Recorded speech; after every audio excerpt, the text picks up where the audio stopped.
ñaawlu nañ ko waaye dinañ continuer le combat ci forme yu ñu xamante ne mooy forme yu ñu suñu constitution may mu nekk ay formes yu légal pour ñu mener le combat di wax nag que ne Aliou Sané dégg nañ ko mi ngi si jàmm dara dalu ko il est super bien portant xeexkat la combattant la di wax ñi ko bëgg ay sympathisants am ak ay mbokkam que ne mi ngi si jàmm il est fort il reste fort te nee na que la lutte continue que le combat continue parce que nag il n'est pas le seul, il y a 1000 et quelques détenus aujourd'hui qui sont dans les prisons arrêtés arbitrairement te tegul ci dara kon nag pour faire honneur à ces gens-là nous devons de continuer le combat inchallah dans la légalité nous allons continuer le combat pacifiquement avec lépp lu ñu suñu constitution may pour wan ne dafay yomb waaye lii du jàll nous barrelons la lutte à ce régime bi nga xamante ne xoxotal jaay doole tappale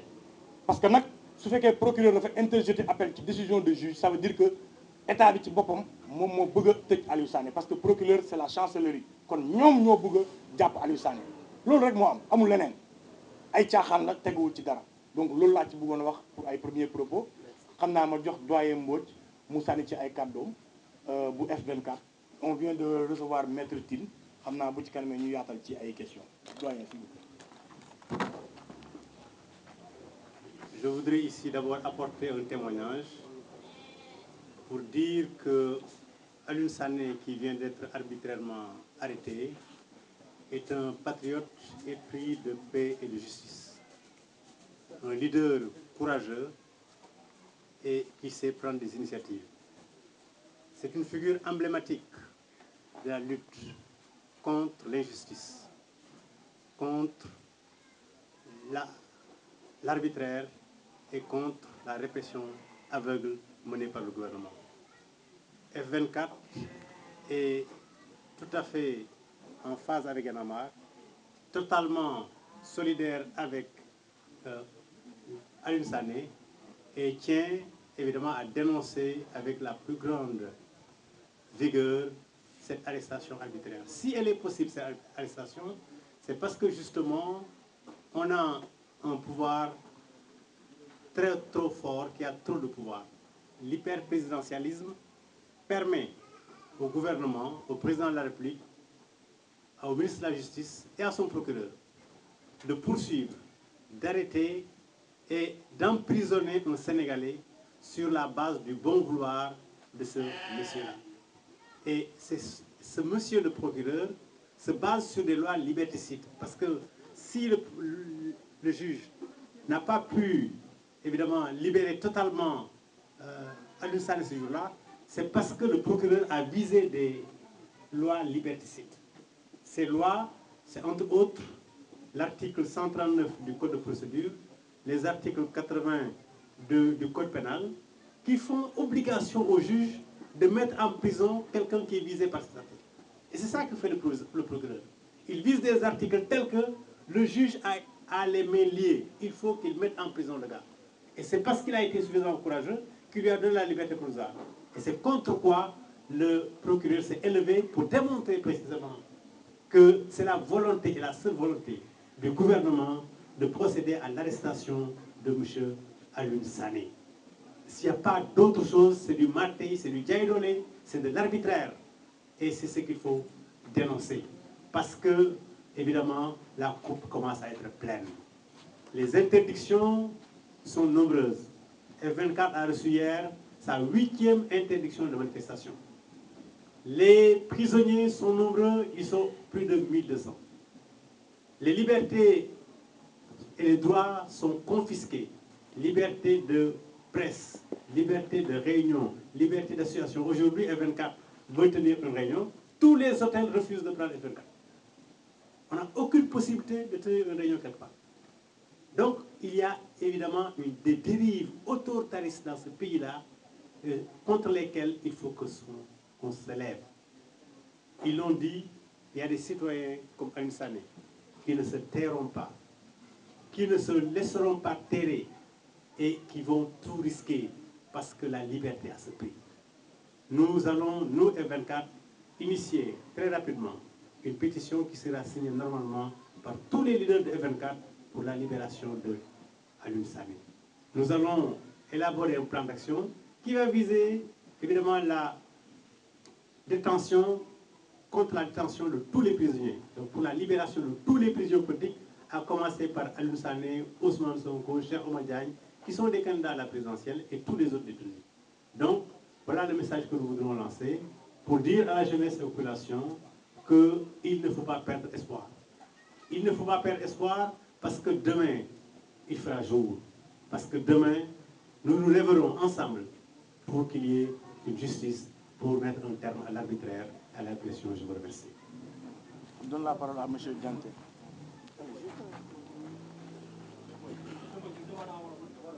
Ah, voilà.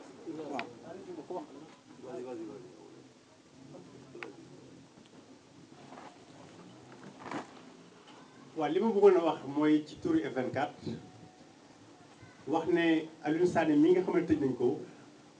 mooy ñi nga xam ne ñooy njiit yi gën a mat ci njiit yi njiit ku dëgër fit nit ku bëgg jàmm nit ku xam ne dafa respecté loi yi respecté ñi muy àndal donc muy njiit bu mat sëkk boo xam ne ñun mën nañ ko wax mën nañ ko témoigner wax ne moom bañkat la li muy bañ nag mooy li nga xam ne moo dul dëgg li nga xam ne mooy du yoon tegoo ci yoon parce que gouvernement Sénégal dafa nekk gouvernement boo xam ne dafay jalgati yoon bëgg nit ñi noppi te loolu la Lamine loolu la Aliou Sané di bañ li ma ci bëgg a yokk mooy bu fekkee jàpp nañ ko tey dafa fekk ne Sénégal dafa am benn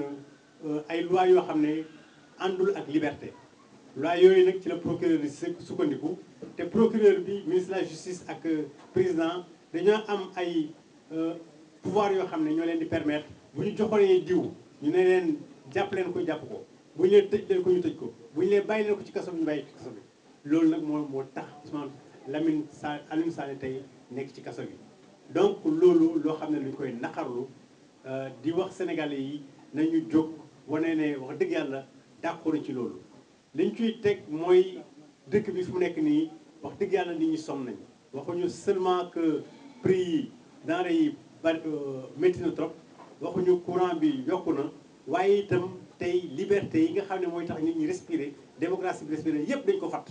tey barke démb rek ñun 8e juróom-ñetti yoon a ngi nii mënuñu fexe ba am autorisation de manifestation bu ñu bëggee def réunion hôtel boo laajte hôtel pour fay sax ñu bañ donc loolu mooy ñu ngi étouffer liberté ñu ngi étouffer démocratie te loolu évidemment loo xam ne la lu jaaduwul la il faut que ñu jóg ci donc li ñuy wax rek mooy tey ñun war nañu def fan yi ay réunion te dañ ci def benn pétition boo xam ne leader yi F24 yëpp leader politique ak société civile yëpp dañu ko signé pour ñu libérer Aliou Sané mais encore li nga xam ne ñu ko doon def pour que détenu yëpp génn Aliou Sané muy Ousmane Sonko muy Cheikh Oumar Diagne muy keneen détenu yëpp dañoo war a génn ci kaso bi te loolu ñu ngi ciy fexe def ay plan d'action yoo xam ne da ngeen ci dégg ci fan yi am nañ yaakaar ne bu ñu Sénégal yi dégloo xam ne ñun jàmm lañ bëgg ci dëkk bi li ñuy éviter boobu ba léegi mooy bañ provocation gouvernement bi dem ci mbedd mi ñu am ay nit ñu dee ay nit ñu dem kaso loolu la ñuy bañ waaye bëgg nañ inventer ay formes yoo xam ne na tax Sénégalais yëpp jóg te bu ñu jógee nañ wane seen naqar te bu ñu wanee seen naqar gouvernement ci bu ñu mun dara te kenn du dee kenn du dem kaso kenn du gaañoo loolu mooy suñu mëbët nañu nit ñu déglu ci fan yi di ñëw ñu leen di gërëm sant. Macky Sall dama koy faral di wax depuis le 3 avril dafa ne day woote jàmm mais saa su nekk du dox jàmm mu ngi teg ay actes yi nga xam ne moom mooy ay actes de provocation tey bu ci mujj gis ngeen ko moom mooy lu mu def c'est une attaque délibérée contre le F24 maanaam kuréel bu toy ni F24 ëmb lu mat ñaari téeméeri organisation mu ne coppet ka nga xam ne moo topp ci coordonnateur bi yóbbu ko Ndungu Siin te yàggul dara nit ñëw na ci réew mi ñu jël ay tuuma yu gën a tar loolu teg ko ci ndoddam dara mujj ci lu dul fayal ko billet avion mu dem ministre de la justice génn am fayda bu toy ni jàkkaarloog askanu Sénégal askanu lumb bu Sénégal plutôt naan leen que le principe c'est la liberté et la détention l'exception xam nga lii y a pas meilleure démonstration que la réalité elle-même lii moo leen di won ne rek lu ñuy wax ay naqa sandang la tous nekku ci maanaam li ñu def nii tey ce n'est même pas indépendance de la justice moo nekk en cause mais comme ni ñu koy waxee ça heurte l'indépendance de la justice kooku aussi daf ñuy yóbbu ñu interroger wu légitimement en tant que citoyen ci taxawaayu justice ci suñu réew parce que juge ba nga xam ne moo njëkk a joxe décision bi kooku fu leer nañu la ko teg mbirum justice comme ni ñuy wax l'âme de la démocratie c'est le contrôle doyen rappelé na ko sànq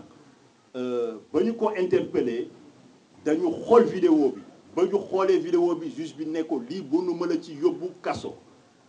tey lu ñu def moom mooy amul benn matérialité des faits bi nga xam ne mën na motiver réquisition yooyu tey lan moo tax ba weer yi passé saa yu ñu demee cour d'appel mu infirmer décision de remise en liberté kooku aussi day yóbbu sénégalais yi ñu xool ci ban tibu justice la ñu bëgg a am beneen bi moom mooy bu loolu weesoo wax na ko Macky Sall ñëw na tegaat na beneen acte de provocation mais na jàpp ni boobu du jam naa ni maanaam tey F24 mooy mbëru Sénégal parce que boobu moo ko yóbbu mu renoncer troisième mandat tey nag na jàpp ni dana am changement de stratégie comme nu mu ko doyen waxee ci fan yii di ñëw danañu fësal beneen forme de lutte populaire mobilisation massive lay doon démocratique pacifique mais jàpp naa ni bu changé wul stratégie provocation yi nga xam ne moom lay teg mën na ko yóbbu à un départ anticipé du pouvoir donc moo tax ma continuer di njort ni en tout cas dana delloo si seen xelam en tout cas ba bu dee lu muy woote dëgg la ci moom mënuñu gëmloo raisonnablement que tey jël nañu nit yi nga xam ne tugal la dëkk yeewoo wu fi parce que première condition wu contrôle judiciaire mooy fan ngay yeewoo ca bërëb ba waxuma la sax ci dëkk ba mais ci bërëb ba ngay dem di pointer assez régulièrement ñu jël sa passeport léegi nag ñaar moo am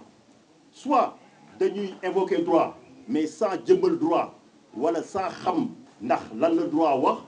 ou bien tey dañu bëgg a gëmloo sénégalais yi leneen man li ma jàpp moom mooy tey arrestation wu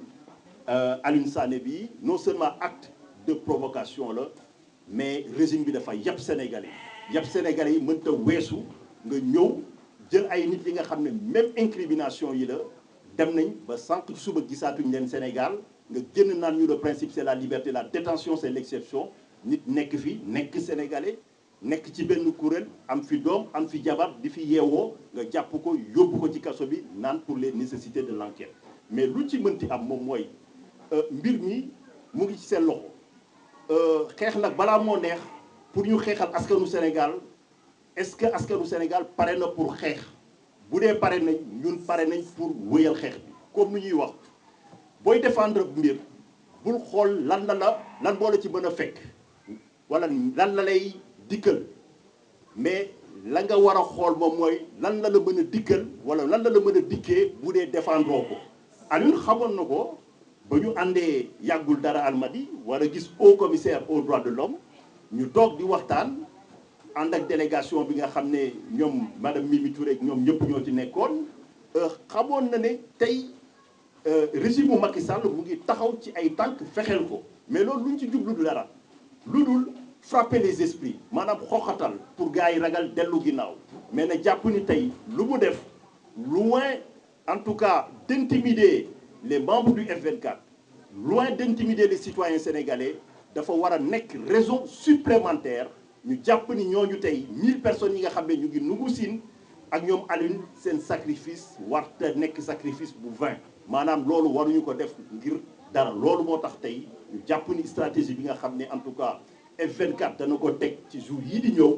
population Sénégal bi dana ñëw jàpp ci parce que tey ña nga xam ne ñooy taxaw dañuy bàyyi seen yitte mais li leen tax a jóg moom mooy défendre démocratie défendre donc les droits de l'homme au Sénégal dëkk bi nag ñun ñoo ko bokk fa lay tëjee tey li may woo askanu Sénégal di ko woo force de sécurité et de défense yi di ko woo magistrat yi di ko woo procureur yi ñu bëri xamante nañu parce que ñoo jàngandoo ci même université yi moom mooy tey dañu xam ne amul benn peuple F24 ak benn peuple sénégalais benn peuple rek moo fi am lu ñuy xeex nii tey lu ñu namm moom mooy ci at yi di ñëw fii Sénégal dootuñu fi jàpp nit parce que dafa wax xalaatam dootuñu fi jàpp nit parce que dafa bëgg participer à la gestion de la chose publique am ay ambition présidentielle mais aussi ñun lu ñu bëggal askanu Sénégal nañu jàpp ni aussi lu ñuy xeex pour ñoom seeni doom la parce que bu loolu réaliser woo moom mooy droit bi nga xam ne benn droit bi nga xam ne day nekk fii sax fi law fi ba abadan loolu laa amoon ci li may wax ci wolof xanaa tënk ko rapidement en français donc en un mot je crois que l'arrestation de Alioune Sané sonne encore une fois comme un énième acte de provocation du régime. Depuis le 3 avril, j'ai l'habitude de le dire, Macky Sall, il nous sert un discours de paix et d'apaisement, mais depuis lors, il n'a eu de cesse de poser des actes de provocation. On le sait, son objectif,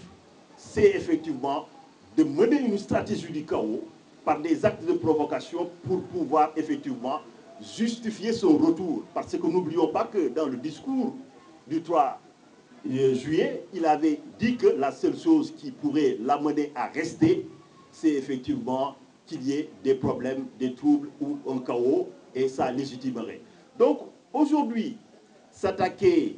en tout cas à une organisation aussi massive et représentative que le F24, qui englobe plus de 200 organisations,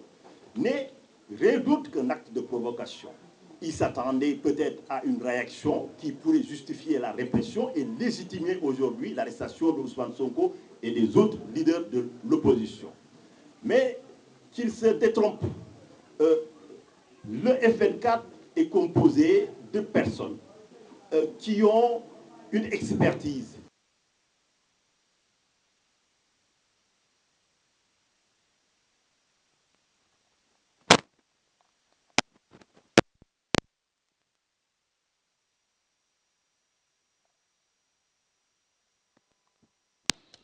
De Alioune Sané, comme je le disais tout à l'heure, aujourd'hui